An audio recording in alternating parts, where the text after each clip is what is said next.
আমাদের জীবনে ভাগবত ভক্তির ক্রম বা সূচনা, মাঙ্গলিক সূচনা কখন হয়? ইট ইজ যত্র ভগবত রাজন সাধব বিষাদাশয়া ভগবত গুণানুকথন শ্রবণ ব্যাঘ্র চেতসা। কলিপাবন অবতার, পরম প্রেমময়, প্রেম পরতত্ত্ব সীমা, রাসবিলাসীর চরম পরিণতি, প্রেম বিবর্ত বিলাস শ্রীমূর্তি, পরম কারুণ্য ঘন প্রেম ঘন শ্রীবিগ্রহ, শ্রী শ্রী নদিয়ানন্দ আনন্দকন্দ গৌর নিত্যানন্দের অপর অনুকম্পায় শ্রী শ্রী রাধা মাধবের অহৈতুকী করুণায় শ্রীনারায়ণ মাসিস্থ শুক্লপক্ষীয় ভক্তগৃহ শ্রীমন্দির অঙ্গনে পারলৌকিক আত্মকল্যাণার্থে আজকের এই পরম সুমঙ্গল মাঙ্গলিক ভাগবতীয় জ্ঞানযজ্ঞ ভক্তিযজ্ঞের সদাকথা যজ্ঞের পরম আয়োজন। এই পরম আয়োজনে এই মহামহেন্দ্রক্ষণে অমৃতক্ষণে হরিকথার শুভারম্ভে অস্মাদীয় পরম আরাধ্য জীবনধন জীবন সর্বস্ব প্রাতঃস্মরণীয় পরম বন্দনীয় শ্রী শ্রীল গুরু মহারাজের পাবন পদারবিন্দে পরার্ধ কোটি দণ্ডবৎ প্রণতি। পূর্ব আচার্য ভগবত রসিকবৃন্দ, সংকীর্তন আচার্য কি হচ্ছে সংকীর্তন আচার্যবৃন্দ, মহতি ভগবত অনুরাগী কথা প্রেমিক সত্রী মণ্ডলী, জগৎমাতার অংশভূতা কল্যাণিয়া মাতৃমণ্ডলী, সকল ভক্ত চরণে দিন অতি দিনের সশ্রদ্ধ দণ্ডবৎ প্রণতি। আসুন আমরা হরিকথায় মনোসংযোগ করি। ভাগবত কথা কাহিনী নয়, হরিকথা ভাগবত কথা এটি কাহিনী নয়। কাহিনী তাকে বলে কালক্রমে ঘটে যাওয়া কোনো ঘটনা, কখনো কখনো কালক্রমে ঘটে যাওয়া কোনো ঘটনাকে কাহিনী বলে। কাহিনী মনোরঞ্জনের জন্য হয়। কাহিনী কিসের জন্য হয়? মনোরঞ্জনের জন্য। হরিকথা কোনো কাহিনী নয়, হরিকথা মনোরঞ্জনের জন্য নয়, হরিকথা শুদ্ধ ভক্তির জন্য, প্রেম প্রাপ্তির জন্য। কাহিনীর আরেকটি বিষয় হল, মা তার শিশু সন্তানকে কাহিনী বলেই ঘুম পাড়ায়। আজও এই রীতি আছে। মা তার সন্তানকে কাহিনীর দ্বারা ঘুম পাড়ায়। ভাগবত কথা কাহিনী নয়, কারণ ভাগবত কথা অনন্ত জন্মের অচৈতন্য ঘুমন্ত জীবকে জাগিয়ে দেয়। কাহিনী নয়, ভাগবত জাগিয়ে দেয়। হরিকথা কথা নয়। এই জন্য আমাদের সতর্ক থাকতে হবে, ভাগবত কোনো কাহিনী বিষয়ক কালক্রমে ঘটে যাওয়া ঘটনা নয়। হরিকথা কি বলা হয়েছে না, কম ধাতু থেকে কথা শব্দ নিষ্পন্ন হয়। কম কম ধাতু মানে সুখয়ম স্থয়পতি ইতি কথ ইতি কথম। অর্থাৎ হরিকথা, কৃষ্ণ কথা, ভাগবত কথা আমাদের পরম অনির্বচনীয়, অকল্পনীয়, পরম মাধুর্যময় সুখ বা চমৎকারিত্ব আনন্দে আমাদেরকে পৌঁছে দেয়, এরই নাম কথা। তো অনির্বচনীয়, অকল্পনীয়, মাধুর্যময়, পরম চমৎকারিত্ব, সুখম স্থপয়তি, সেই পরম আনন্দ ঘন সুখেই আমাদের স্থাপন করায় হরি কথা। এই জন্য আসুন আমরা ভাগবত, এই বীর্যবতী মহামাধুর্যময় হরিকথা, কাজ করছে না ছাও, মাধুর্যময় হরিকথা আমরা শ্রবণে মনোনিবেশ করি। ভক্তির ক্রম, অর্থাৎ ভাগবত ভক্তির সূচনা বা ক্রম শুরু হয় কখন? আমাদের জীবনে ভাগবত ভক্তির ক্রম বা সূচনা, মাঙ্গলিক সূচনা কখন হয়? এটি শ্রবণ দিয়েই, হরিকথা শ্রবণ দিয়েই ভক্তির ক্রম আমাদের জীবনে সূচনা হয়, শুভ সূচনা হয়। এই জন্য হরিকথা প্রেম ভক্তি প্রাপ্তির, ভগবত প্রাপ্তির সূচনা, সোপান, প্রথম সোপান।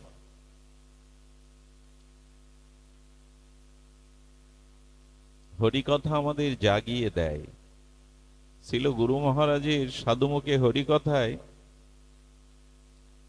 একটি ভূমিকাতে মহাত্মা অনুভবী ভাগবত আচার্য লিখেছেন, ভগবানকে আমরা সবাই খুঁজছি, অন্বেষণ সকলেই করছি। কেউ বা নির্জল উপবাস থেকে, কেউ ফল আহার করে, কেউ দুগ্ধ আহার করে, কেউ পূজা থেকে পরিক্রমায়, কেউ তীর্থ থেকে তীর্থান্তরে, কেউ ব্রত থেকে মহাব্রতে, সকলেই এই অন্বেষণ করে হরিকেই খুঁজছেন, কৃষ্ণকেই অন্বেষণ করছেন, ভগবানকেই অন্বেষণ করছেন।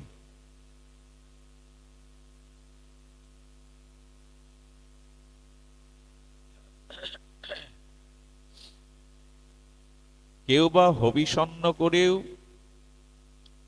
মৃত্তিকার পাত্রে হবিষণ্ণ করেও ভগবানকে খুঁজছে, কেউ দুগ্ধ পান করে খুঁজছে, কেউ ফলাহার করে খুঁজছে, কেউ ব্রহ্মচর্য পালন করে অন্বেষণ করছে, খুঁজছে তো সবাই ভগবানকেই। দেখুন, বহু মুনি বহুবিধ দিগদর্শনের দ্বারা, মার্গদর্শনের দ্বারা, সাধন উপায়ের দ্বারাও তারা ভগবানকে জানবার, উপলব্ধি করার চেষ্টা করছেন। তো পূজা থেকে পরিক্রমায়, তীর্থ থেকে তীর্থান্তরে, ব্রত থেকে ব্রতান্তরে, এমনি করে খুঁজতে খুঁজতে হরি অন্বেষণকারী, কৃষ্ণ অন্বেষণকারীর সামনে এক সৌম্য মূর্তি এসে দাঁড়ালো। সেই সৌম্য শান্ত মূর্তি আগন্তুককে প্রশ্ন করছেন, কাকে খুঁজছ? বলো, হরিকে খুঁজছি, হরিকে অন্বেষণ করছি। আপনি আমায় বলুন, হরি কোথায়? তো সৌম্যজন একটু মৃদু হাসলেন, প্রসন্ন হাস্যবদনে বললেন, হরি কোথায় যদি তুমি অন্বেষণ করতে চাও, সঠিক অনুসন্ধান হলো হরি কোথায়, হরি কথায়। উনি বলছেন হরি কথায়। তো যদি হরিকে অন্বেষণ করতে চাও, তো হরি কথায় হরিকে পাবে, অন্য কোনো উপায়ে হরি মিলবে না। হরি কথাতেই হরিকে মিলবে। যেখানে সাধুমুখে হরি কথা, মহৎ অনুভববেদ্য মুখ নির্গলিত ভগবানের দিব্য নাম রূপ লীলা কথা, সেই হরি কথার মধ্যে, সাধুমুখে হরি কথার মধ্যে হরিকে মিলবে। অন্বেষণকারী এই সৌম্য শান্ত সমাহিত মহান ব্যক্তিত্বের মুখে কথা শুনে তিনি শান্ত হলেন। এবং এই কথা দেবশ্রীপাদ নারদ প্রাচীন বহিরাজাকেও বলেছিলেন, রাজা, আপনি ধর্মের নামে এতগুলো পশু হত্যা করে রক্তে রঞ্জিত করেছেন মাটি, এর পরিণাম ভালো নয়। প্রাণী হত্যা করে ভগবান সন্তুষ্ট হয় না। তো প্রাচীন বহির রাজার এই পরিণামের ভবিষ্যৎকে দেখিয়েছিলেন দেবশ্রীপাদ নারদ। তুমি যাকে আঘাত করছো, তুমি যার প্রাণ বধ করছো ধর্মের নামে দেবীর সামনে, একদিন তারাই তোমার প্রাণ নেবে। এই ভবিষ্যৎকে দেখানোর পর প্রাচীন বহির দেবশ্রীপাদের নারদে চরণে পড়ে গিয়েছিলেন, আমার উপায় বলুন, আমি কি করে ভগবত প্রেম লাভ করে নিজের চিত্তকে শুদ্ধ বিমল করতে পারবো, আপনি উপায় বলুন। তখনই দেবশ্রীপাদ এই শব্দটি উল্লেখ করেছিলেন, যত্র ভগবতা রাজান সাধব বিশদাশয়া ভগবদ গুণানুকথন শ্রবণ ব্যাঘ্র চেতস। আপনি যান, ভাগবত মহা স্নিগ্ধ শান্ত অনুভববেদ্য ভজনানন্দী নির্মল চরিত্র সাধুগণের মাঝে গিয়ে ভগবানের কথা উৎকর্ণ হয়ে শ্রবণ করুন। এখন প্রাচীন বহি তো রাজা, রাজার তো একটু অভিমান স্বাভাবিক থাকার কথা। রাজা বলছেন, আমি রাজা, আমি যদি বক্তা ঘরে এনে তার মুখে হরি কথা শ্রবণ করি হবে না, সবার মধ্যে গিয়ে বসতে হবে, আমি রাজা। দেবশ্রীপাদ বলছেন হবে না, ঘরে বক্তা ডেকে এনে শ্রবণ করলে তাতে আপনার প্রেম ভক্তি হবে না। কারণ সাধুগণের মধ্যে বসে হরিকথা শুনলে বহু কাল ধরে, বহু জন্ম ধরে যে সকল ভগবানের প্রিয় ভক্তগণ তারা ভজন করতে করতে ভজন অনুরাগের দ্বারা, ভজন তত্ত্বের দ্বারা তাদের হৃদয়ে যে অনুভূতি সঞ্চিত হয়েছে, সাধুগণের মধ্যে বসে শুনলে সেই সাধুগণের হৃদয় থেকে তাদের ভজন অনুভূতি কণা তোমার মধ্যে প্রবেশ করে হরিকথায় তোমাকে প্রেম ভক্তি দিয়ে দেবে। তুমি ঘরে বসে শুনলে হবে না। এই জন্য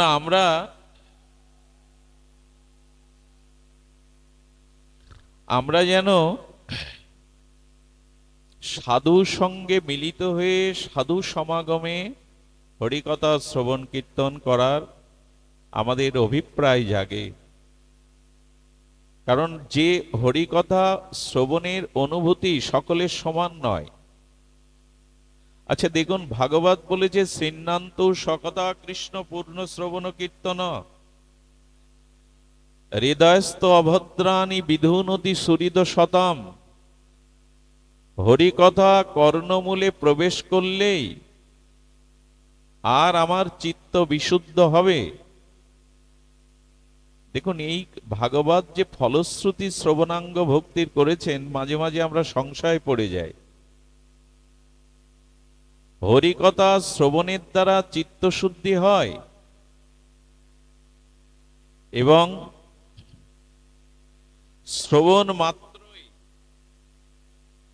শ্রবণ মাত্রই আমাদের আত্মকল্যাণ হয়। হরি কথার দ্বারা হরি আমাদের হৃদয়ে অবরুদ্ধ হয়ে যান, সদ্য হৃদয় অবরুদ্ধতি। হরিকথা শ্রবণের আগ্রহ জাগলেই হরি হৃদয়ে অবরুদ্ধ হয়ে যান। এই যে ফলশ্রুতি, একদিনের কৃষ্ণ কথা, কৃষ্ণ প্রেম ও সায়রে আমাকে ডুবাতে পারে, প্রেম ভক্তি দানে সমর্থ। কিন্তু এই যে হরিকথা আমরা শুনছি দিনের পর দিন, বছরের পর বছর, আমাদের সে ফলশ্রুতি কই? দেখবেন ঘুমন্ত মানুষের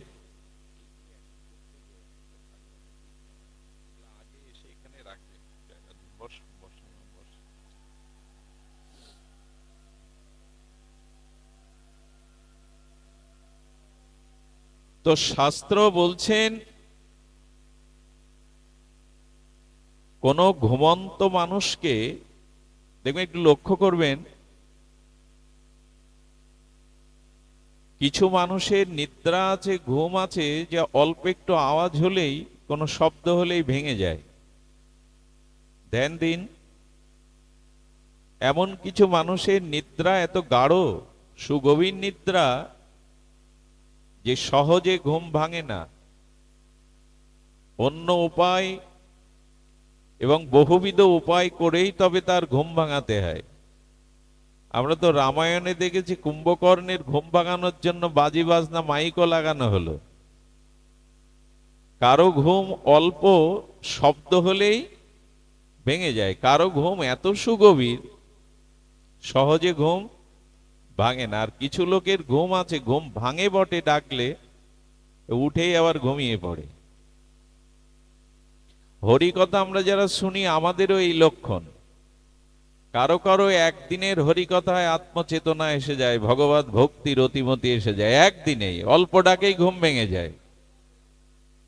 আমার মতো কিছু অভাগা জীব আছে যারা বহুদিন ধরে হরি কথা শুনছে, কিন্তু ওই যে বহু ডাকাডাকিতেও ঘুম ভাঙে না তাদের। বহুকালের অলসতার গভীর নিদ্রা ভাঙতে চায় না। এতদিন হরি কথা শুনলাম, কিন্তু আবার কিছু মানুষ আছে জাগে, হঠাৎ করেই হরি কথা শুনে সংস্কার হয়, দীক্ষা নেই, মালা তিলক নেয়, প্রসাদ ভোজন করতে শুরু করে। কিন্তু কিছু লোকের অভ্যাস আছে ঘুম থেকে উঠে আবার ঘুমিয়ে পড়ে। জাগলো কিন্তু জেগে থাকতে অলসতায় ঘুমিয়ে পড়ে। আচ্ছা, হরি কথার যদি এত দিব্য মহিমা হয়, হরি কথা শুনলে যদি হরি হৃদয়কে অভদ্র জন্ম জন্মান্তরের পাপ মলিনতা সেগুলো নির্মল করে দেয়, তো আমার হচ্ছে না কেন? এক সাধুকেই জিজ্ঞাসা করা হয়েছিল মহাত্মাকে।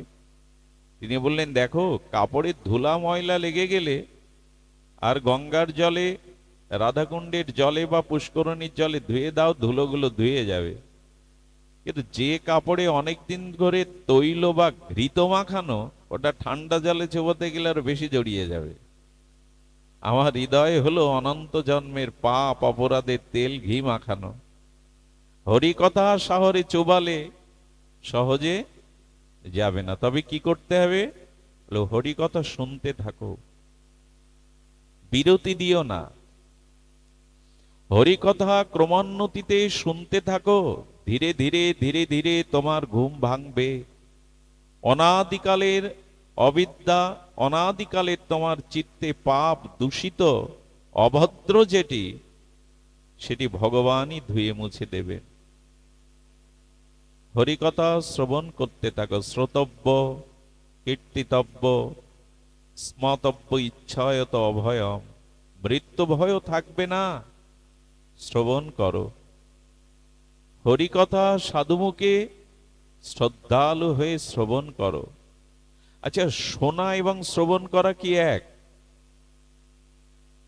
একটু ধ্যান দিন। শোনা, হরিকথা শোনা, শ্রবণ করা কি এক? একই তো শব্দ, শোনাও যা, শ্রবণও তাই, কিন্তু নয়। আচ্ছা, পশু পাখিগুলো, জন্তু জানোয়ারগুলো শুনতে পায় কিনা? ওদের সামনে হরিকথা বললে ওরা শ্রবণ করতে পারবে তো? শ্রবণ আর শোনা এক নয়। যেমন আপনি আপনি দেখছেন, অন্য জন্তু জানোয়ারেরও চোখ আছে, ওরা, ওদের দেখা আপনার দেখা এক কি? কারণ মানুষ যখন হরিকথা শ্রবণ করে, তখন সেই হরিকথার প্রতি শ্রদ্ধা এবং বিশ্বাস দিয়ে সে কথা গ্রহণ করে। একে বলে শ্রবণ। যে শ্রবণের মাধ্যমে শ্রদ্ধা এবং বিশ্বাস অটুট ভাবে যুক্ত হয়, তাকে বলে শ্রবণ। কারণ পশু পাখিরাও শোনে, ওদেরটা শ্রবণ নয়। আমরাও শ্রীবিগ্রহ দর্শন করি, কিন্তু ওখানে শ্রদ্ধা থাকে, বিশ্বাস থাকে। আর শ্রদ্ধা বিশ্বাসের সহিত দেখাকে দর্শন বলে। জন্তু জানোয়াররা দেখে, দর্শন করতে পারে না। এই জন্য হরিকথা শুনতে হবে শ্রদ্ধা এবং বিশ্বাস সংযুক্ত করে। ওই যে বললাম, এটা কাহিনী নয়, কথ সুখম স্থপয়তি। যা শ্রবণ করলে আমার চিত্তমন অনির্বচনীয় আর পরম আনন্দময় চমৎকারিত সুখে আমার চিত্ত সুখের দ্বারা ভাসমান হবে। সেই অনন্ত ভগবানের নাম রূপ লীলা অনির্বাচনীয় সুখ সাগরে ভাসিত হবে, ভাসমান হবে, এরই নাম কথা।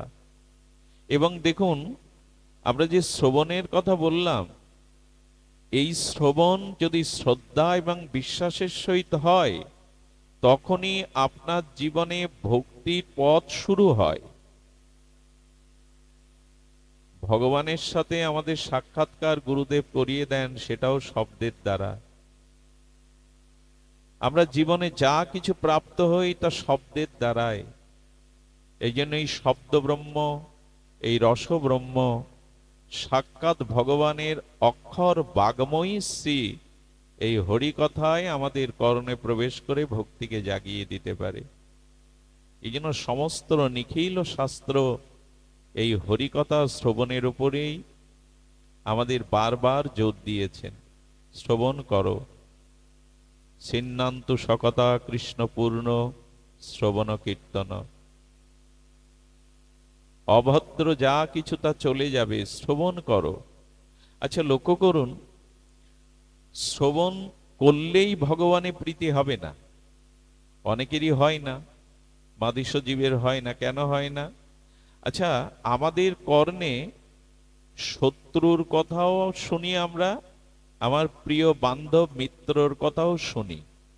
শত্রুর কথা যখন শুনি, আর মিত্র বা অভিন্ন হৃদয়েষু যিনি আমার আপনজন, পুত্র, শরীরজন, নিজজন, তার কথা শোনার শত্রুর কথা শোনা বা শ্রবণ করা, দুটোই তো শ্রবণ।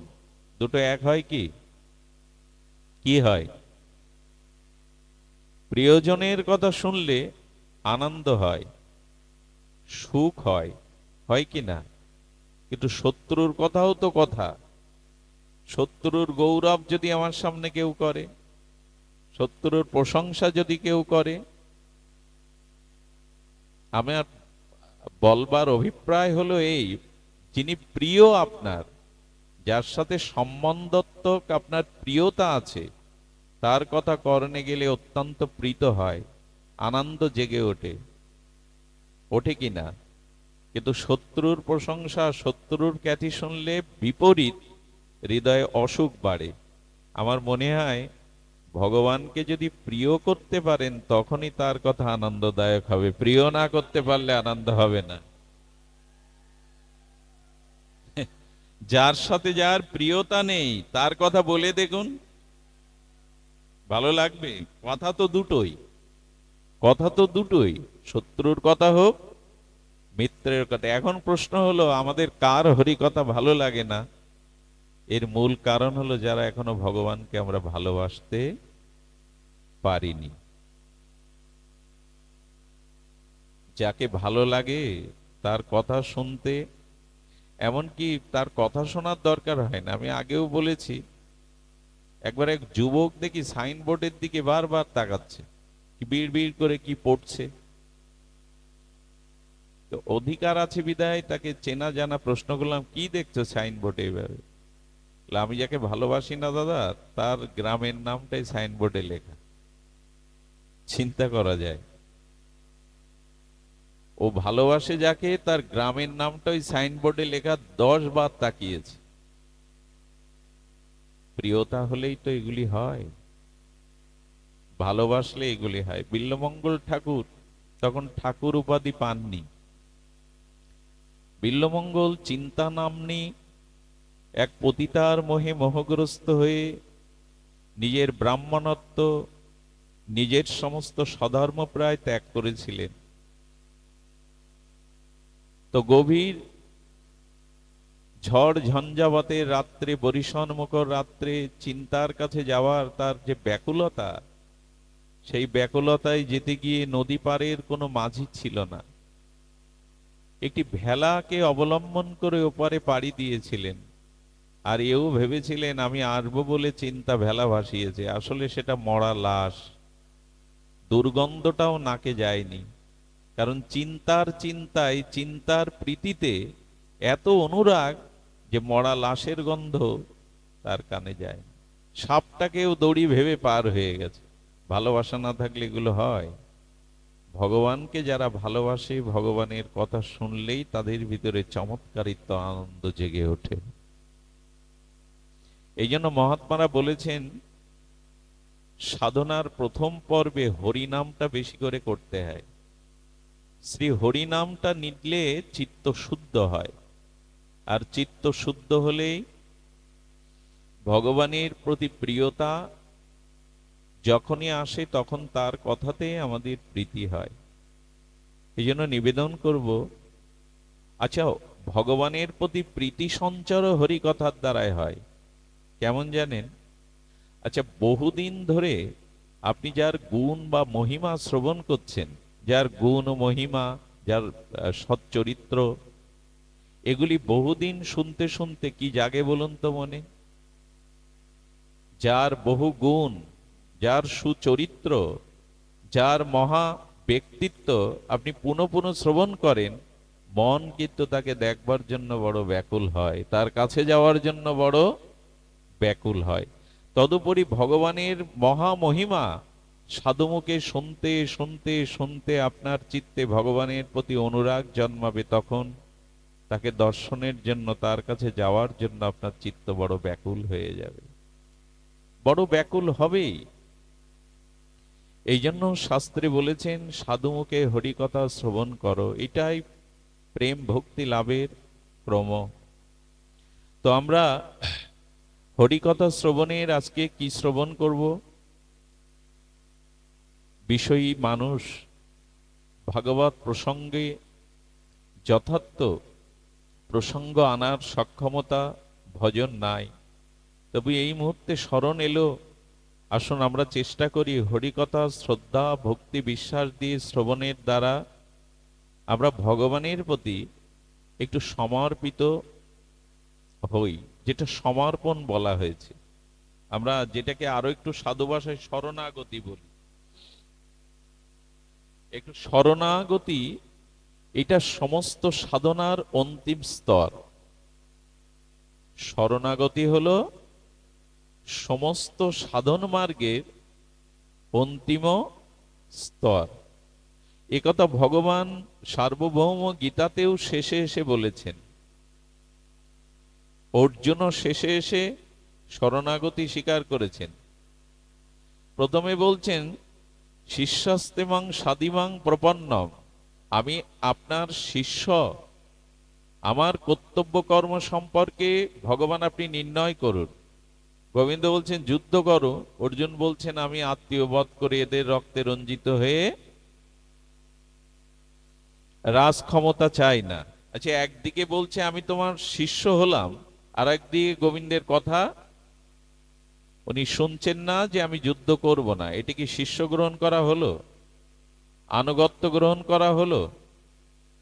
কিন্তু ভগবান শেষে এসে যখন বললেন সর্বধর্মান পরিত্যাজ্য মাম একাং শরণাং ব্রজ, তখন অর্জুনের উত্তর বদলে গেল। অর্জুন তখন বলছেন, নষ্ট মোহ স্মৃতিলব্ধা, আমার মোহ নষ্ট হয়ে গেছে, আমি স্মৃতি ফিরে পেয়েছি, এখন করিষ্যে বচনান্তক, এখন আমি আপনার কথা পালন করব। এই জন্য কর্ণে রথের চাকা মৃত্তিকার অভ্যন্তরে প্রবেশ করলে কর্ণ যুদ্ধ করতে সমর্থ নয়, রথের চাকা তুলবার জন্য চেষ্টায় রত। অর্জুনকে বলছেন, অর্জুন, কোন যোদ্ধাকে বিনা অস্ত্রে বিনা শস্ত্রে তাকে বধ করা উচিত নয়, আমি রথের চাকাটা উত্তোলন করেই তোমার সাথে যুদ্ধে রত হব। অর্জুনও বুঝলেন নিরস্ত্র কর্ণের উপরে কোনো যোদ্ধার বা কোনো যুদ্ধের নীতি নয় যে তাকে বাণ বরিশন করা। শ্রীকৃষ্ণ হুঙ্কার দিয়ে উঠলেন, এই মুহূর্তে পার্থ ওকে বধ করো। কর্ণের দিকে তাকিয়ে কৃষ্ণ বলছেন, যেদিন দ্রৌপদীর বস্ত্রহরণ হয় সেদিন তোমার ধর্মজ্ঞান কোথায় ছিল কর্ণ? যেদিন ওদের যতুগৃহে পুড়িয়ে মারার ব্যবস্থা হয় সেদিন তোমার এই ধর্মজ্ঞান কোথায় ছিল? যেদিন চক্রব্যূহকে অভিমন্যুকে মারা হয়, নিরস্ত্র অভিমন্যুকে, সেদিন তোমার এই নীতি ধর্মজ্ঞান কোথায় ছিল? যার ধর্ম নীতি আদর্শ যে পালন করে না, তার ধর্মের দোহাই দেওয়ার কোনো অধিকার নেই। অর্জুন, এই মুহূর্তে বধ করো। আততায়ীকে বধ করলে পাপ নেই, অর্জুন সেটা শুনলেন। আমাদের জীবনে সমর্পণ বলতে তখনই মুখে বলবো আমি গোবিন্দ দাস, মুখে বলবো আমি শ্রীগুরুর দাস, অথচ গুরুর বাক্য, ভগবানের বাক্য আমার জীবনে প্রতিফলন হচ্ছে না, তার মানে আমার ভেতরে আত্মসমর্পণ এখনো, সমর্পিত ভাব তখনই আসবে। করিষ্যে বচনাং তব, তোমার কথাই আমার জীবনের একমাত্র লক্ষ্য, আমার নিজত্ব ওখানে কিছু নাই। শরণ আমাদের নিতেই হবে। শরণ নেওয়া মানে আশ্রয় নেওয়া। আচ্ছা, জীব কিন্তু আশ্রয় ব্যতীত থাকতে পারে না। প্রতিটি জীব কোনো না কোনো আশ্রয় তাকে থাকতেই হয়। ধ্যান দিন, কামুক ব্যক্তি কামের আশ্রয় নিয়েই আছে, ওই ছাড়তে পারে না সেটি। লোভী ব্যক্তি টাকা বা ধনের আশ্রয় নিয়েই জীবন কাটালো, ওটা সে ছাড়তে পারবে না। সম্মানী ব্যক্তি তো সম্মান চেয়ে যায় সারা জীবন, আশ্রয় তো নিয়েই আছে। প্রত্যেকের কোনো না কোনো একটি আশ্রয় নিয়েই সে বেঁচে থাকে, কোনো আশ্রয়ের অবলম্বন করেই সে বেঁচে থাকে। শাস্ত্রে বারবার বললেন, অন্য কোনো আশ্রয় নিলেই তোমার জীবনের পরিপূর্ণতা আসবে না। তুমি ভগবানের চরণকে আশ্রয় করো, শ্রীগুরু চরণকে আশ্রয় করো।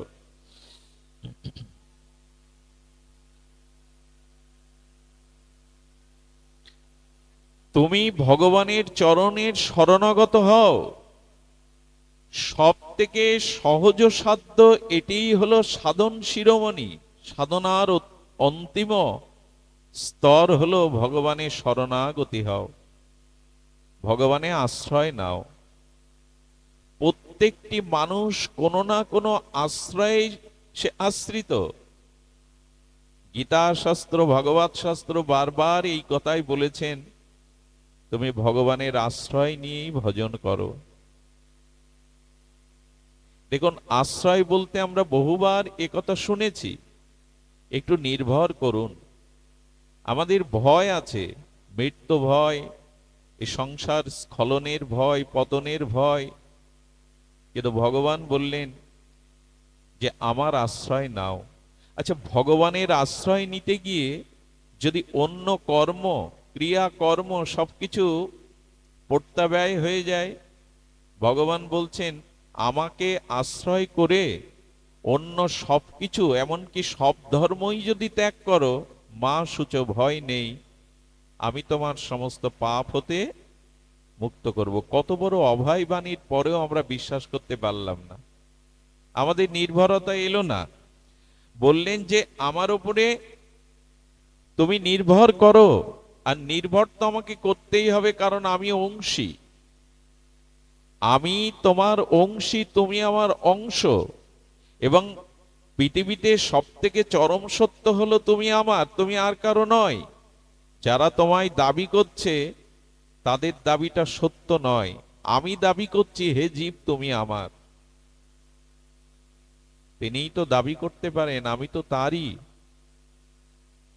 এই শরণাগতি ধর্ম মানুষকে কোথায় নিয়ে যায় দেখুন। দেখুন, শরণাগতির অভিমান আনলেও আপনার প্রেম ভক্তি হয়ে যাবে, ওই পথে যাবেন। কথাটি ভালো করে শুনুন, শরণাগতির অভিমানও যদি আপনার আসে, কারণ মানুষ যে অভিমানে থাকে, সেই অভিমান থাকাতে সে সেইরূপ ক্রিয়া করে। কিছু মনে নেবেন না, আমি ভাগবত আসরে খুব বিনোদ করি না, হাসি ঠাট্টার কোনো কথা বলতেই চাই না। এই আসরটা তেমন নয়, এই ব্যাসপীঠটা তেমন নয়, তবুও যদি একটু বলি। আচ্ছা, এখানে কারো বিবাহ, প্রজাপতির নিয়মে নিবন্ধনে বিবাহ স্থির হলো। বিবাহেতে যখন বর বেশে তাকে সাজিয়ে টোপর পরে গাড়ি থেকে নামানো হলো, ওই উলোধ্বনি মঙ্গলধ্বনি ফুল চড়াতে লাগলো, তখন দেখবেন বরের দুই পাশে তার সজ্জন থাকে, বন্ধু বা নিজজন থাকে। বর খুব দ্রুত হাঁটে, তখন খুব দ্রুত হাঁটে, পা লম্বা লম্বা করে ফেলে, গ্রামে যেভাবে হাঁটে।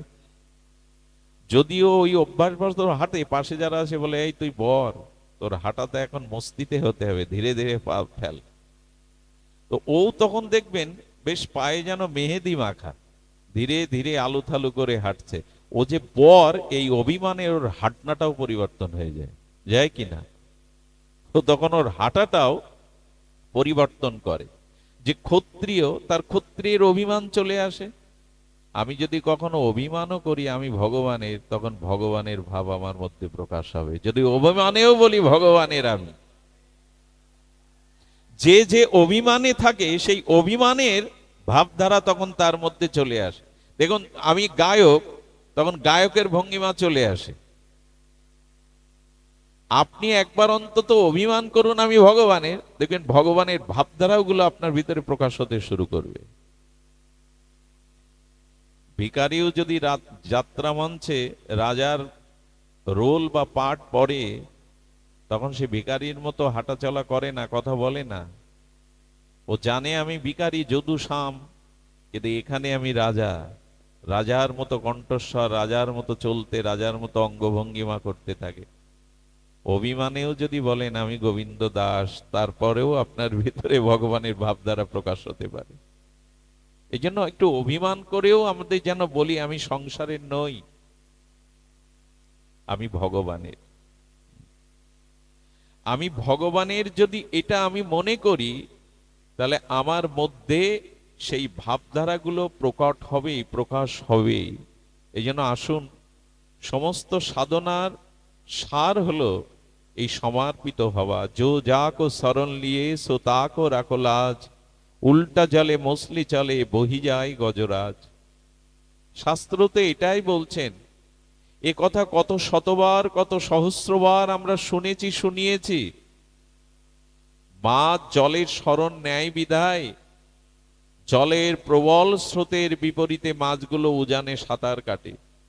কিন্তু সকলের দেখা মাছ জলের শরণাগত নিয়েই চলে, কারণ মিন বা মৎস্য জল ছাড়া বাঁচে না, জলই তার আশ্রয়, জলই তার জীবন। তাই জলের প্রবল স্রোতের বিপরীতে মাছগুলো আনন্দে সাঁতার কাটতে কাটতে দেখবেন উজানে যায়। কিন্তু পাহাড়ি নদীতে বৃষ্টি হলে, ওই পাহাড়ি নদীর খরস্রোতার স্রোতা হাতি পর্যন্ত ভেসে যায়। হাতি বিপরীত দিকে জলের উঠতে পারে না। কারণ কি জানেন? মাছের শরণ হলো জলের, আর হাতির শরণ হলো ওই পারের জঙ্গলে যাওয়ার। জলের শরণ হাতি নেয় না। হাতির শরণে আছে ওই পারের জঙ্গলে উঠবো, আর মাছের শরণ আছে জলই আমার জীবন। এই জন্য প্রবল স্রোতে হাতি ভেসে যেতে পারে, ছোট ছোট মিনগুলো উল্টো দিকে সাঁতার কাটতে পারে, কারণ মা শরণ নিয়েছে বলে জল তার লজ্জা নিবারণ করছে, তাকে আশ্রয় দিয়েছে। जो जाको शरण लिए सो राखो ताको लाज, उल्टा जले मछली चले বহি যায় গজরাজ। এই জন্য শাস্ত্রে বলেছেন শরণ নাও। যদি শরণ নিতে পারো তাহলে তিনি তোমার মান রক্ষা করবেন। শেষের দিনেও হাত বাড়িয়ে তোমাকে নিজ চরণে স্বরূপ ধামে নিয়ে নেবেন, ভুল হবে না তার। তবে একটা অনুরোধ করি, অনুরোধটা হাত জোড় করেই করি, গলে কাপড় আছে, হাত জোড় করেই করি। জগতে ভগবান শ্রী গুরুদেবের মহতের বৈষ্ণবের শরণ নিন, শরণাগতি নিন, কিন্তু সংসারের অর্থ বলুন, সম্পদ বলুন, একে যদি প্রবল ভাবে এর আশ্রয় নেন, তা আপনাকে ব্যথা পেতে হবে। কারণ অর্থ আপনাকে ভালোবাসতে পারে না, আপনি অর্থকে ভালোবেসেছেন। আপনি অর্থকে আশ্রয় দিয়েছেন, কিন্তু অর্থ আপনাকে আশ্রয় দিতে পারে? অর্থ তো চলে যায়, এত কষ্ট করা অর্থ চলে যায় রোগ শোকে, শত্রুর হাতে। ও আপনার জন্য, ওর ভিতরে কোনো অনুরাগ আছে তো, ভালোবাসা আছে তো, যে তুমি কষ্ট করে আমায় রোজগার করেছিলে, আমি চলে যাচ্ছি। অনুরোধ করব, আর কতকাল অর্থ বিত্ত সম্মানের শরণ নেবেন? অনুরোধ করছি, টাকা আপনাকে ভালোবাসতে পারে না, আপনিই টাকাকে ভালোবেসেছেন। টাকা আপনাকে আশ্রয় দিতে পারে না, আপনার আশ্রয়ে টাকা আছে। যাকে এত ভালোবেসেছেন, রোজগার করেছেন, ও আপনার মর্ম বোঝে না, ও ভালোবাসতে জানে না, ও জড়। বাড়িটাও তাই, আর যদি বলি সংসারটাও তাই। সংসার কাউকে ভালোবাসেনি, সংসারে ভালোবাসাই নাই, ভালোবাসার অভিনয় মাত্র দেখা যায়। এখানে আসলে নিজেকেই নিজে সকলে ভালোবাসে, আর আপনাকে ভালোবেসেছে এই জন্য, নিজে সুখী হওয়ার জন্য। আপনাকে সামনে রেখে আপনাকে ভালোবেসে সে সুখ পায়, তাই আপনার প্রতি ভালোবাসার অভিনয় করে। এ পৃথিবী ভালোবাসতে জানে না। এ পৃথিবীতে প্রকৃত ভালোবাসা ভগবানের কাছে ছাড়া কারো কাছেই নাই। এই জন্য এই জগতে জড় বস্তুকে ভালোবেসে, বাড়ি গাড়ি সম্পদ অর্থ, একে আমরা ভালোবেসে জীবন কাটালাম। কিন্তু মনুষ্য জীবন, দেখুন এই মনুষ্য জীবনের মান্যতা আমরা এখনো উপলব্ধি করতে পারিনি।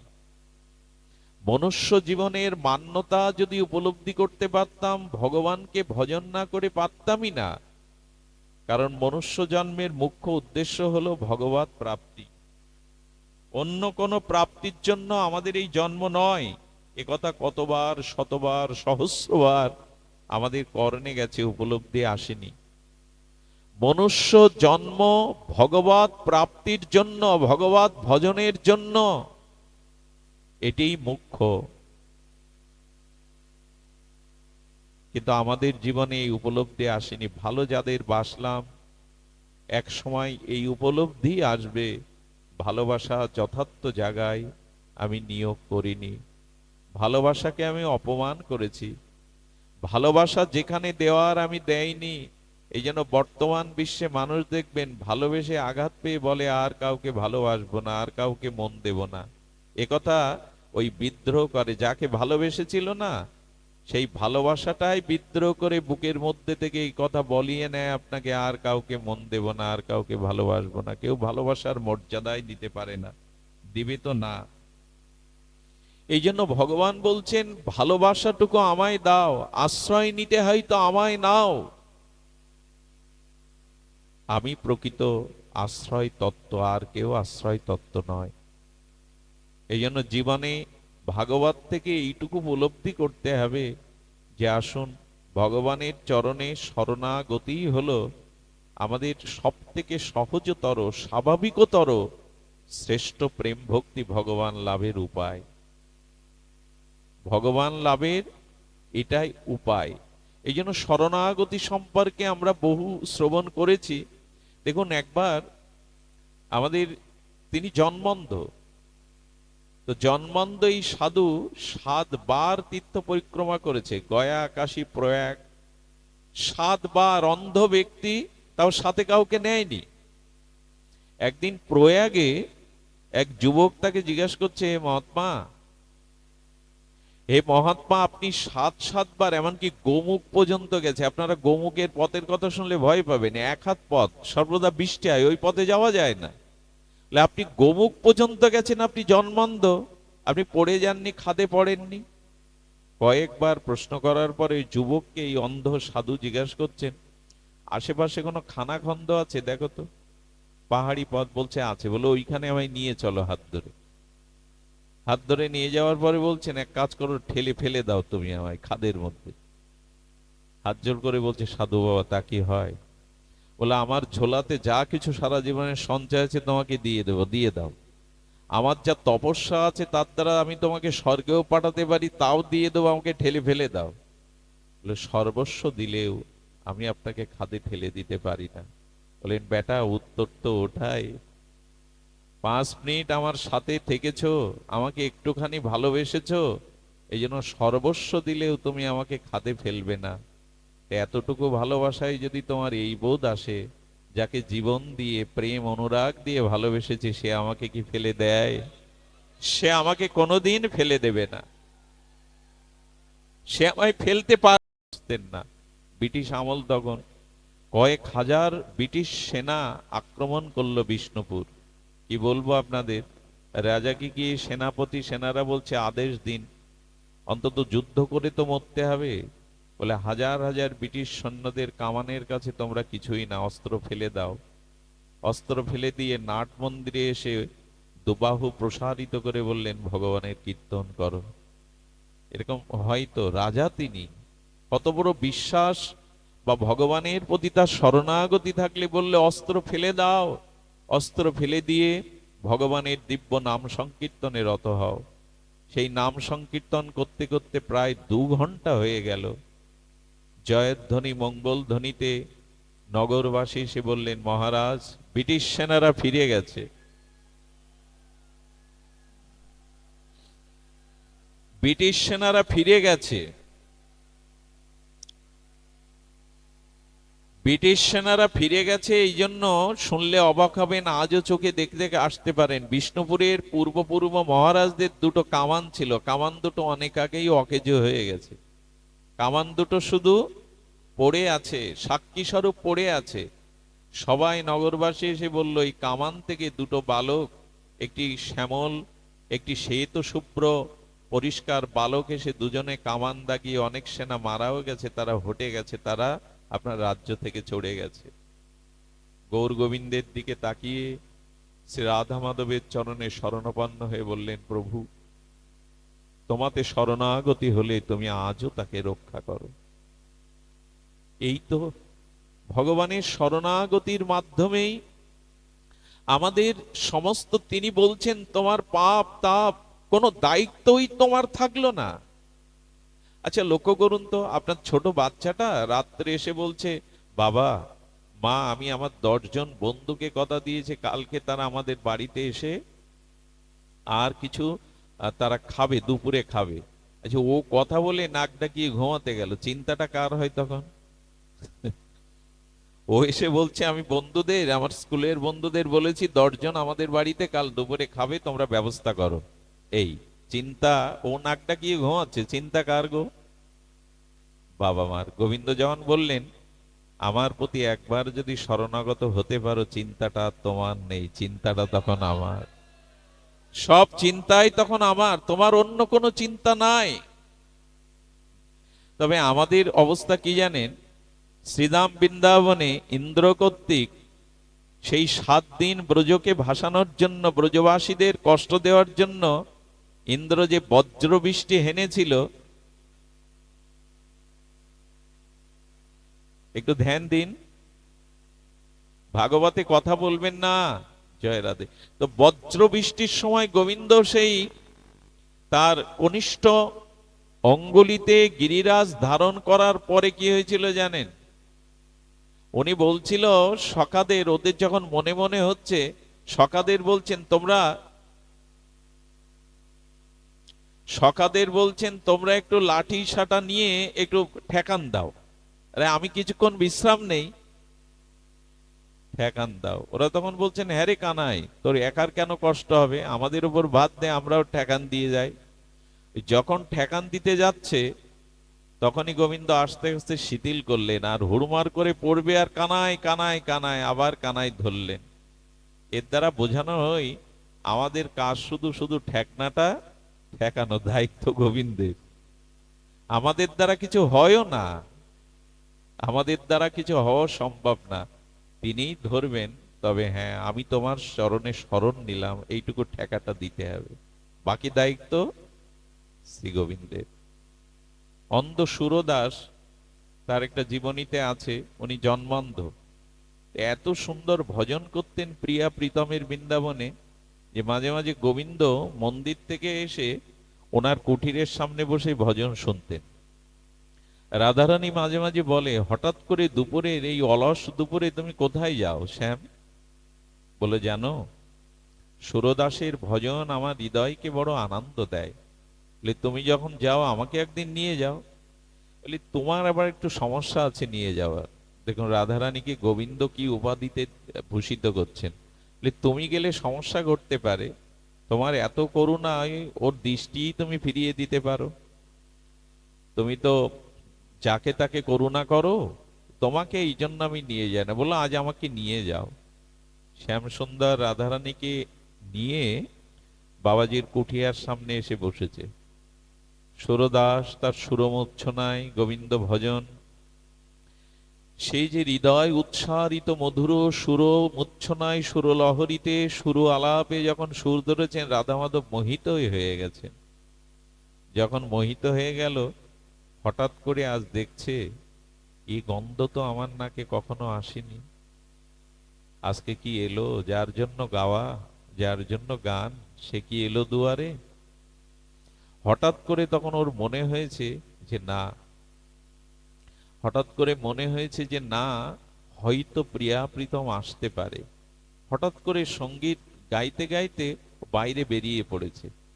যেই বাইরে বেরিয়ে পড়েছে লাঠি নিয়ে, বুঝতে পেরেছে, বুঝতে পেরেছে লাঠি নিয়ে বাইরে বেরিয়েছে, বেরোনোর সাথে শ্যাম শ্যামা প্রিয়া প্রীতম ওর পেছনে পেছনে চলেছে। হঠাৎ করে ইচ্ছা করেই সুরদাস জানতো সামনে একটা বড় ও লাঠি দিয়ে চলতো, তো সে একটা খাদ আছে, সেই খাদ গর্তের মধ্যে ইচ্ছা করেই পড়ে গেছে, দেখি প্রিয়া প্রীতম এলো কিনা। যেই পড়ে গেছে গোবিন্দ বলছে চলো, গোবিন্দ বলছে চলো, বলে চলবো মানে? আরে তোমার ভক্ত পড়ে গেছে, তুমি চলতে বলছো? আরে ওকে যেভাবে হোক তোলো, বলে এই জন্য তো তোমায় আনতে চাইনি, যাকে তাকে দেখলে তোমার করুণা উদলে ওঠে। আরে সুরদাসকে ব্রজে সকই চেনে, ওকে কেউ না কেউ তুলবে, আমরা তুলতে গেলে ধরা পড়ে যাবো। রাধারানী বলে তুমি গেলে যাও, আমি বাবাকে এখানে ফেলে রেখে যেতে পারবো না। এই হলো রাধা ঠাকুরানী। কি করলো জানেন? গোবিন্দ তখন বলছে তো তুমি উপায় করো। রাধারানী নিজের 19-এর আঁচলটা দিয়ে দিলেন, বাবাজি এটা ধরো, বাবাজি এটা ধরো বললে ওই 19 বস্ত্রখানা নেওয়ার সাথে সাথে গন্ধে বুঝতে পেরেছেন এটা ঠাকুরানীর। এমন দিব্য গন্ধ হতে পারে না, প্রসাদী গন্ধ। জড়িয়ে ধরেছে, শ্যাম সুন্দর টানছে আর রাধারানী শ্যামের হাত ধরে টানছে। শরণাগতি ভক্তের জন্য এও ভগবান করে। যখন ওপরে উঠল না, যখন ওপরে উঠল না, তখন বিবেককে বলছে, বিচারকে বলছে, নে আজকে ইচ্ছা করেই চরণ, যখন যুগল এসেছে চরণটা জড়িয়ে ধর, এই এই সুযোগ হয়তো পাবি না। যেই টান দিয়ে উপরে উঠেছে ইচ্ছা করেই উনি চরণটা জড়িয়ে ধরেছে।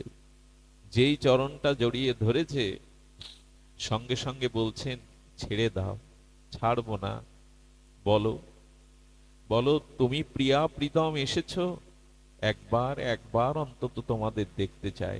বলে দেখো বাবা, তুমি তুমি এক কাজ করো, আমাদের ছেড়ে দাও। বলেন ছেড়ে দিতে পারি, একবার একবার একটু তোমাদের মাধুর্য যুগল মূর্তি দর্শন করতে চায়। রাধারানী, গোবিন্দ ইশারা করছে, রাধারানী কোমল হস্ত চোখে বুলিয়ে দিলেন। যেই যুগল মাধুর্য মূর্তি দর্শন করলেন, প্রেমে মূর্ছিত হয়ে পড়লেন। মূর্ছিত হওয়ার পরে যখন চেতনা ফিরল, রাধারানীকে কি বললেন জানেন? হে ঠাকুরানী, হে প্রীতি প্রতিমা, হে করুণাময়ী, তুমি আমাকে আবার অন্ধ করে দাও। আরে দৃষ্টি ফিরে পেয়েছো, আমাদের দেখেছো, আবার অন্ধ হতে চাইছো কেন? কেন চাইছি জানো? যে চোখ দিয়ে তোমাদের যুগলকে দেখেছি, এই চোখ দিয়ে জগতের আর কিছু কোনোদিন আমি দেখবো না। ওই রূপ আমি হৃদয়ে দেখব, আর কোনো কিছুই আমি এ চোখে দেখব না। তো শরণাগতি, শরণাগত ভক্তের জন্য ভগবান এও করেন, সর্বদা এরূপ করেন। এই জন্য আমি বলবো যে আমাদের অন্য কোনো সামর্থ্য নাই, ভজন সাধন করে গোবিন্দকে পাবো এ সামর্থ্য আমাদের নাই। কত যুগ যুগান্তর যোগী ঋষি মুনিগণ তপস্যা করে যোগ অবলম্বন করে তাকে পায় না, আমরা কি করে পাবো? ভগবান এই জন্য এই কলিযুগে বিশেষত বলেছে শরণাগতির কথা। আমাকে শরণ নাও, আমার চরণে আশ্রয় নাও। এই জগতে একমাত্র আশ্রয় তত্ত্ব তিনি, ভগবানের আশ্রয় ব্যতীত আমরা নির্ভয় হতে পারি না।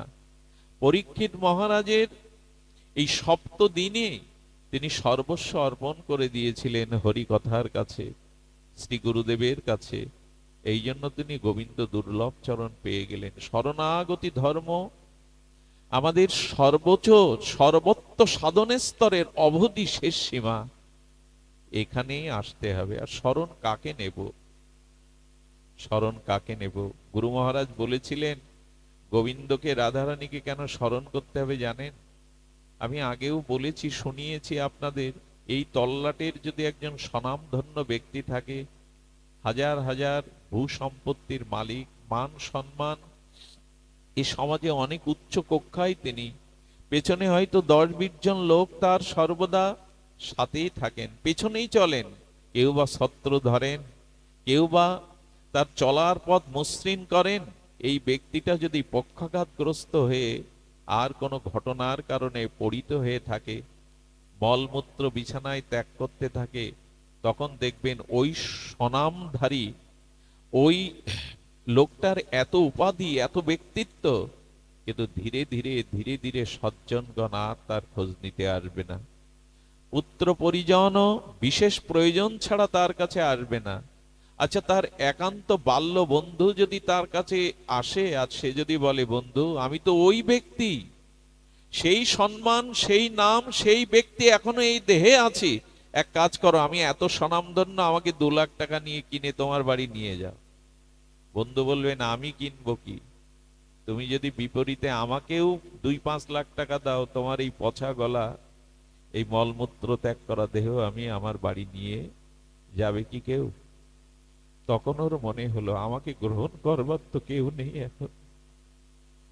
বন্ধু বলছে আমি উল্টে তাকে টাকা দিলেই এই যে মলমূত্র ত্যাগ করা দেহটা কে নেবে?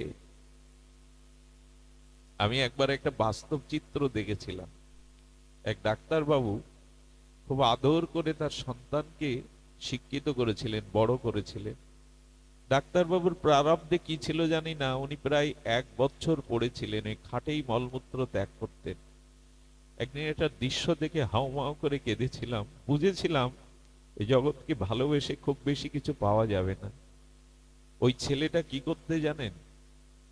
ওই ছেলেটা ওই যে ময়লা মলমূত্র দুর্গন্ধ পিতার কাছে যেত না, একটা মোটর সেট করেছিল।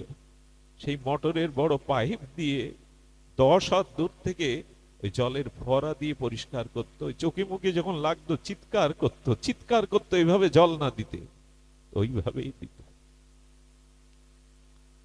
সেদিন বুঝেছিলাম স্নেহ, মমতা, ভালোবাসার মূল্য এই সংসারে কেউ দেয় না। আচ্ছা, তখন যদি বলে আমার বন্ধু আমাকে নেবে না, আমার পরিজন আমাকে নেবে না, আমি পড়ে রয়েছি মলমূত্রগ্রস্ত, গোবিন্দ তখন হৃদয় থেকে কি বলবে জানেন? তোকে আমি একমাত্র আছি, এখনো নিতে পারি। আমি একমাত্র আছি, তোকে নিতে পারি।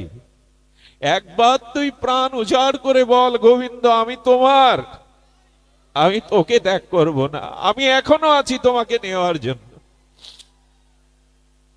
আমি এখনো আছি। ভগবান তাকে ছেড়ে যান না।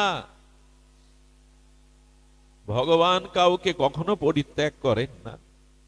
আমি দৃষ্টান্তে আপনাদের বহুবার বলেছি, যদি মাদিশ মহা কোনো অপরাধে ব্রাহ্মণ, শুদ্ধ ব্রাহ্মণ, সদাচার সম্পন্ন উপবিদধারী ব্রাহ্মণ বৈষ্ণবকে যদি অপরাধ করা হয়, মলমূত্রের কীটও যদি হয়, মহাপাপী মহা অপরাধে, সবাই ত্যাগ করবে, কিন্তু মলমূত্রের মধ্যে, কীটের মধ্যেও আত্মারূপে ভগবান আমাকে জড়িয়ে ধরে থাকবেন।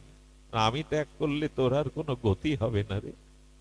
আমি তোর মধ্যে থেকে আবারও তোকে ধীরে ধীরে ধীরে ধীরে ক্রমান্বতিতে আবার মনুষ্য জন্ম দেব, আবার গুরু কৃপা দেব। আমাদের সনাতন গোস্বামী পাদ বৃহৎ ভাগবতামৃত চরিত্রে, গোপকুমার চরিত্রে লিখেছেন, এক অনন্য ভক্তির সিদ্ধান্ত স্থাপন করেছেন এই গ্রন্থে। বৃহৎ ভাগবতামৃতে গোপকুমার যখন বৈকুণ্ঠে গেল, বৈকুণ্ঠের বিলাসমূর্তি শ্রীমান নারায়ণ উঠে নাচতে লাগলেন। উনি আনন্দে গোপকুমারকে জড়িয়ে ধরে বললেন, খোকা তোদের বাবাকে এক ঘরে রাখা হবে না। বলল, মা আমাদের মনের কথাই তুমি বলেছ, ছোঁয়াচে কুষ্ঠ, এটা এক ঘরে থাকলে সংক্রামিত হবে, তো কি করতে চাও মা? বললো, বাহির বাড়িতে একচালা করে তোর বাবাকে রাখা হোক, যতদিন রোগের কোনো স্বীকৃতি বা নিষ্কৃতি কিছু না হয় ততদিন ওখানেই থাকুক। ছেলেগুলো বলল, মা আমাদেরও মত তাই। বাসুদেবের চোখে, এই কুষ্ঠবিপ্রের চোখে প্রথম জল এলো। আমারই ঘর, আমারই সংসার, আমারই স্ত্রী, আজ আমার ঘরে জায়গা নেই। বাহ, এতদিন তো সংসারকে এইভাবে বুঝিনি। এই জন্য মাঝে মাঝে সংসারে ব্যথা পাওয়া ভালো, যন্ত্রণা পাওয়া ভালো। এটা মনে করিয়ে দেয়, নিজের আপনজনকে মনে করিয়ে দেয় সংসারে সুখ। গোবিন্দকে উদ্ধব বলেছিল, ভগবান তুমি কোন জীবকে যখন কৃপা করো, সে বুঝবে কি করে তুমি তাকে করুণা করছো, কৃপা করছো? উদ্ধবজি জিজ্ঞাসা করছেন গোবিন্দকে, তুমি কোন জীবের প্রতি যখন করুণা করো, সে বুঝবে কি করে যে তুমি তাকে কৃপা করছো? বলে, উদ্ধব, আমি যখন এই জগতে কাউকে করুণা করি, কৃপা করি, তখন তার সম্পদ কেড়ে নেই। বলে, সম্পদ কেড়ে নাও কেন? বলে, অর্থ সম্পদ সামর্থ্য চলে গেলে তখন তার প্রিয়জনরা তার থেকে দূরে সরে যেতে থাকে, কটু কথা বলতে থাকে। তখন সে উপলব্ধি করে এরা আমার ভালোবাসার কেউ না। তখন তার আমার কথা মনে পড়ে। এই জন্য কোন জীবকে যখন আমি করুণা করি, তখন তার সম্পদ কেড়ে নেই, তাকে প্রিয়জনের এই প্রিয়তার মোহ জাল থেকে বের করে নেই। আমি বহুবারও বলেছি, মাকড়সার জাল, আপনার ঘরে গিয়ে দেখবেন ওই মাকড়সাটা শুষ্ক, ওর ভেতরে কিছু নেই। কেন নেই জানেন? যে জাল ও বুনেছিল, স্বপ্নের জাল, ওই জাল বুনে ওর পুত্র কন্যা স্ত্রী নিয়ে ওই জালের মায়ার রাজত্বে সুখে ছিল, কিন্তু ওই জালেই যখন আটকে মরে যায়, তখন কি করে জানেন?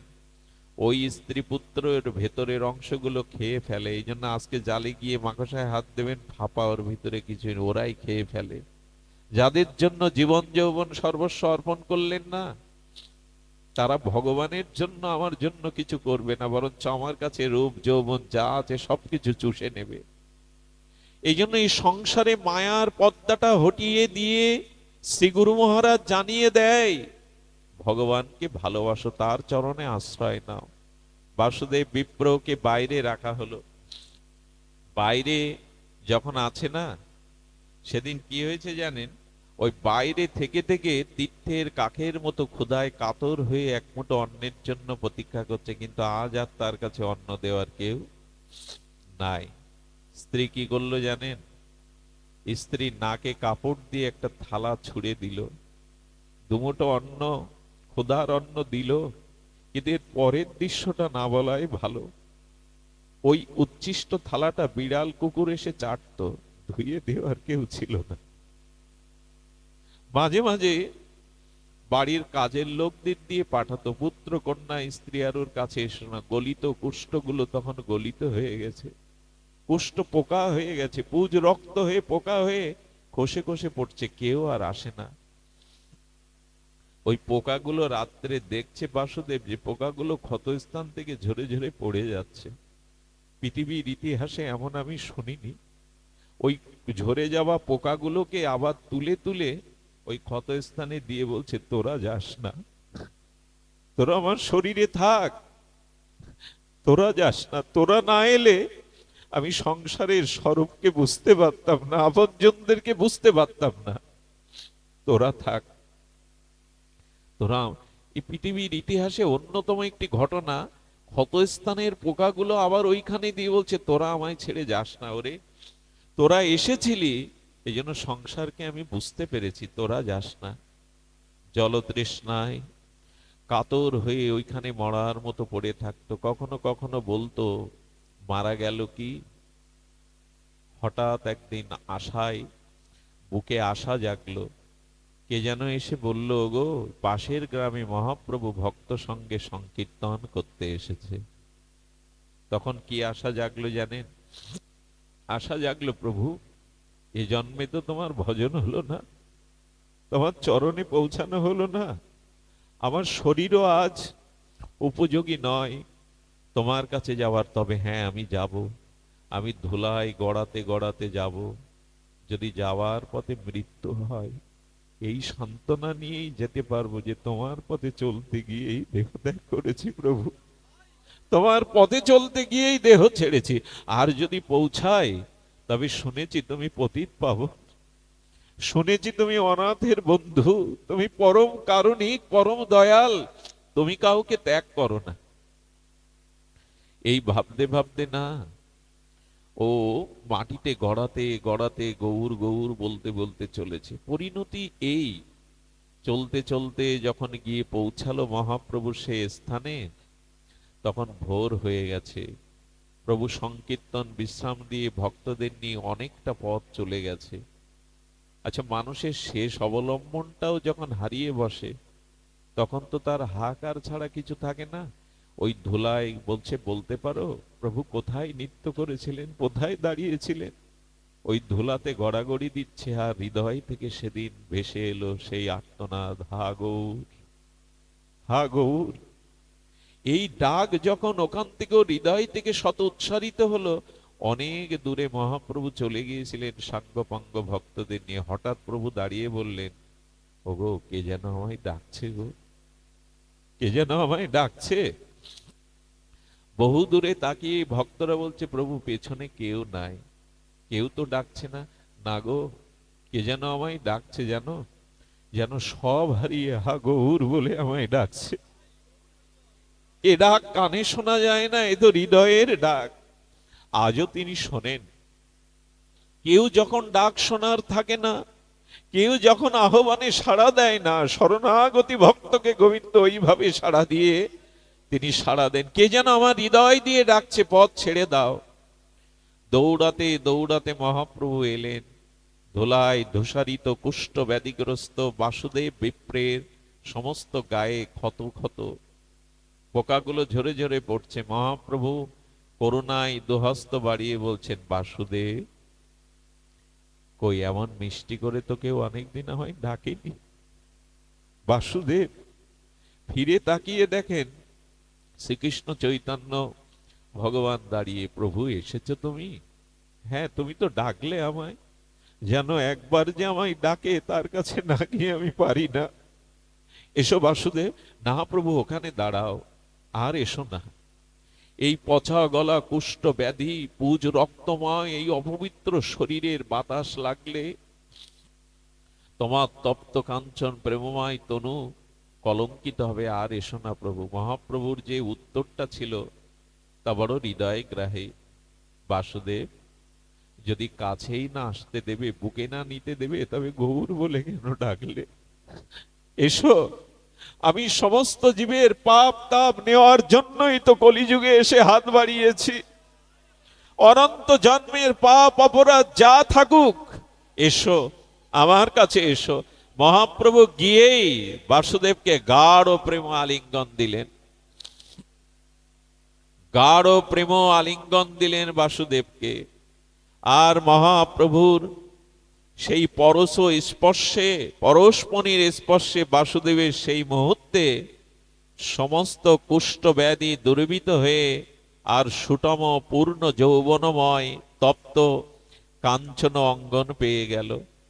গৌর চরণে সেই যে সমর্পিত হলো, আর কি গৃহে ফিরে যাওয়া হয়নি গো, আর গৃহে ফিরে যাওয়া হয়নি। এই জন্য আপনাদের একান্ত নিবেদন করব, আসুন, অনাথের নাথ তিনি। যদি কেউ না থাকে সংসারে, কেউ আশ্রয় না থাকে, শ্রী ভগবান আছেন। আমি তার, তিনি আমার। এই মন্ত্রই সার। মামেকং শরণং ব্রজ।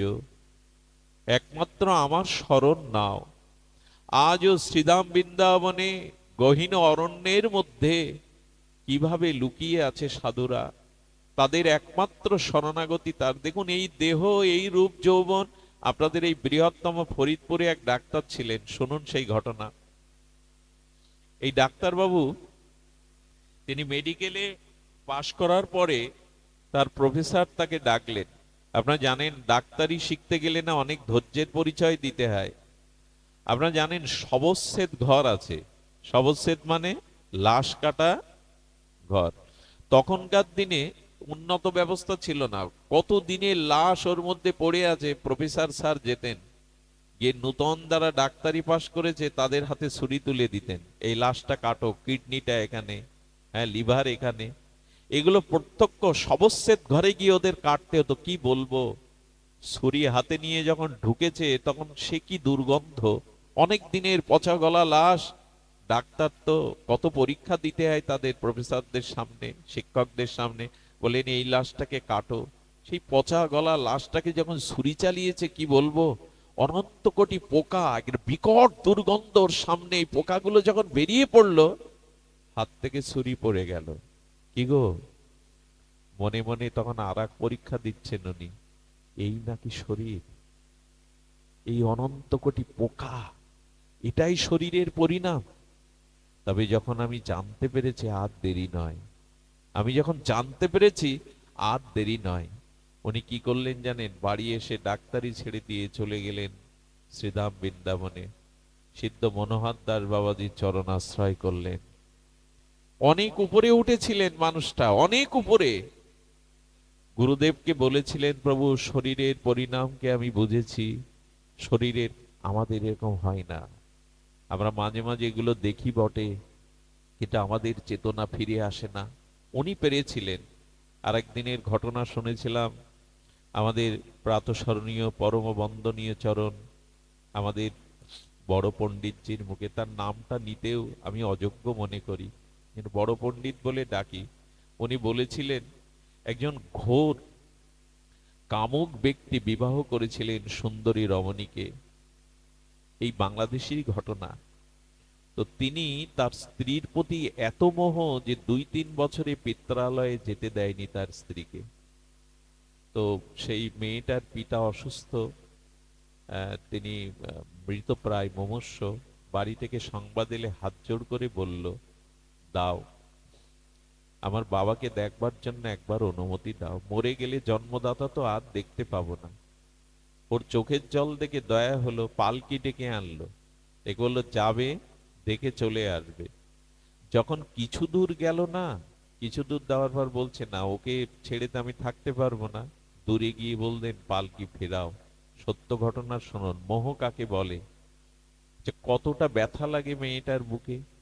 ঘরে এসে দরজা দিলেন, নিজের কাপড়গুলো উন্মুক্ত করে বললেন, আমার দিকে তাকাও, তাকাও। আচ্ছা, দেখো আমার যৌবনটাকে দেখো, আমার ভিতর থেকে আত্মাটা চলে গেলে এই শরীরটাকে নিয়ে আজকে রাত্রে থাকতে পারবে? ভালো করে তাকাও। পশু কোথাকার, ভোগী কোথাকার, এই শরীরের দিকে তাকাও। আত্মা চলে গেলে এই শরীরটাকে নিয়ে থাকতে পারবে? কথাটা কথা না, তীরের মতো ওর বুকে বেঁধে গেছিল। ঘর থেকে বেরিয়ে গেল। বেরিয়ে গিয়ে কি করলো জানেন? ওই দিনই ব্রজের পথে চলে গেল। তাই তো, তাই তো, এত মোহ, এত মোহ। সত্যিই তো ওর ভিতর থেকে আত্মা চলে গেলে ওকে নিয়ে তো আমি একদিনও ঘরে থাকতে পারবো না। এই জন্য আমাদের আশ্রয় রূপ যৌবন ভোগ বিলাস পরিজনের মধ্যে আছে আসন। এরা আছে আছে, এদের প্রতি কর্তব্য করতে হয়, করতে হবে যতদিন বেঁচে আছি।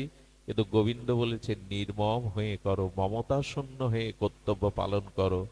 ভালোবাসা মমতা যেটুকু আমায় দাও, ওইটুকুই আমায় দাও। এদের প্রতি কর্তব্য 16 আনা করো, কিন্তু মমতা ভালোবাসাটা আমায় দাও। বড় ভুল হয়ে যাবে যদি আমাকে ভালো না বাসো। এই জন্য শরণাগতি আশ্রয় এক গোবিন্দেরই নিতে হবে, এছাড়া আমাদের দ্বিতীয় কোনো পথ খোলা নেই। এই জন্য গীতা শাস্ত্রে আমাদের বারবার দেখুন, এই হরিকথা শ্রবণের কথা আমি শুরু করেছিলাম, আমি বিশ্রাম করবো এই কথা বলো। হরিকথা শুনতে শুনতে, ভগবানের কথা নামরূপ শুনতে শুনতে একটা আপনত্ব এসে যাবে। আর শরণাগতি সেই দিনই আসবে এই আপনত্ব বোধ এলে। স্বামী রামসুগো দাসের একটা দৃষ্টান্ত দিয়ে পাঠ বিশ্রাম করি। নূতন বিবাহিত বধূ ঘরে এসেছে। 1-2 মাস যাওয়ার পরে ঘরে একটা অশান্তিতে শাশুড়ি গালি দিয়ে বলছেন, পরের ঘরের মেয়ে, আমার ঘরটা জ্বালিয়ে পুড়িয়ে নষ্ট করে দিলি। পাশে একজন জ্ঞানী ব্যক্তি দাঁড়িয়ে বলছো, মা, তুমি যে ওকে পরের ঘরের মেয়ে বলছো, তুমি কি এই ঘরের মেয়ে? এর মানে কি দাঁড়ালো? এর মানে ওই শাশুড়ি মা বহুদিন ধরে এই সংসারে আছে, এদের সাথে থাকতে থাকতে এই সংসারটাকে ওর ভেবেছে। আর যে 2 মাস 3 মাস নববধূ এসেছে, সে এতদিন এই সংসারের, বহুদিন ধরে সংসারের ওতপ্রোত সুখ দুঃখে জড়িত না। এই জন্য ওকে পরের ঘরে মেয়ে বলছে। আসুন বারবার সাধুর চরণে যাই, বারবার হরিকথা আশ্রয় করি, বারবার ভগবানের কাছে যাই। ভগবানকে ভালোবাসতে বাসতে তখনই এমনি ভগবান আমার মনে হবে। ওই যেমন শাশুড়ি বলে, আমার সংসারে এসে পরের ঘরের মেয়ে নষ্ট করে দিলি। থাকতে থাকতেই এই আপনত্ব বোধটা ভগবানের প্রতি আসবে। আর যেহেতু এটা পারলৌকিক উদ্দেশ্য, এই জন্য বলবো যে আসুন শরণাগতি হই, তাহলে শেষের দিনে অন্তত সেই আমরা যে ভবপার বলি আর বৈতরণী বলি, উনি অপেক্ষায় থাকবেন, উনি অপেক্ষায় থাকবেন। এই শরীর রূপ তরণীতে, সংসার রূপ সাগরে যদি গোবিন্দকে তুলতে পারি, তখনই দেখবেন শেষ খেয়া ঘাটে তিনিও কান্ডারি হয়ে পার করবেন। আপনাদের সবার কল্যাণ হোক, সবার মঙ্গল হোক। জয় শ্রী গুরু প্রেমানন্দে হরি বল। জয় রাধে, জয় রাধে। 14ই জানুয়ারি 29শে পৌষ রোজ মঙ্গলবার ও চণ্ডী বরদি মকসেদপুরে পাঠ আছে 14ই জানুয়ারি 29শে পৌষ, মানে আগামী মঙ্গলবার হরি কথা আছে চণ্ডী বরদি মকসেদপুরস্থ। আপনার সবাই নিমন্ত্রিত। জয় সাথে শুভঙ্কর আমার আগে হরিকথা বলেছে, ওকে সাধুবাদ জানাই। অরুণদা, সকলেই আসছে। শুভঙ্কর আমাকে দেখেই ছেড়ে দিল, এটা উচিত নয়। আমারও ইচ্ছা হয় তার কথা শুনতে। এখন আমরা তার মুখে একটু কীর্তন শুনি। জয় নিতাই গৌর হরি। ও কিছু গ্রন্থ আছে আমাদের, ধনঞ্জয় কৃষ্ণ আছে। যদি বলে বারবার বলো কেন, বারবার বলি যে গ্রন্থের মধ্যেই আমরা ভগবানকে জানতে বুঝতে পারি। ওর কাছ থেকে আপনারা এই রাধাকুণ্ডের গ্রন্থাবলী সংগ্রহ করতে পারেন।